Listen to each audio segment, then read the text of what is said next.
আজকে যারা তোমরা নিটের মক টেস্ট দিচ্ছিলে তাতে একটা photo electric effect related question ছিল, বা ফোটো ইলেকট্রিক এফেক্টের রিলেটেড নিউমেরিক্যাল করতে গেলে তাতে তোমাদের কী করতে হয়, ইনসিডেন্ট রেডিয়েশনের ল্যাম্বডা দেওয়া থাকে, তার করেসপন্ডিং এনার্জি বের করতে হয়, যেটা ইলেকট্রন ভোল্ট ইউনিটে।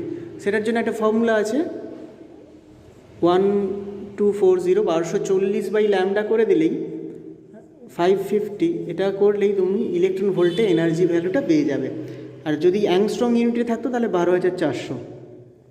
কিন্তু এটা তোমরা অনেকেই বলো যে ক্যালকুলেটার ছাড়া পসিবল নয়, বা অনেকে প্রবলেম ফেস করো এই ধরনের এই ভ্যালুগুলো কীভাবে ক্যালকুলেট করবে।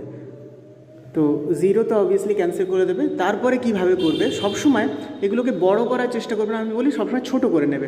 তো পয়েন্টটা এগিয়ে এটা 12.4 ভাবতে পারো, এটা 5.5। এবার কি আসবে, 2 এর ডাবল হচ্ছে 11, রিমাইন্ডার থাকলো 1.4 পয়েন্ট, তাহলে 1.4টা 14 কনসিডার করবে, 14 হয়ে গেলে আবার 2, 11, 3 থাকছে 30 হয়ে গেলে আবার কত হচ্ছে তোমার 4, প্রায় 5 নিতে পারো। তো সিম্পলি ইলেকট্রন ভোল্টে তুমি কিন্তু ভ্যালুটা পেয়ে যাচ্ছ। এইভাবে কিন্তু কুইক তোমাকে করতে হবে উইদাউট ক্যালকুলেটর।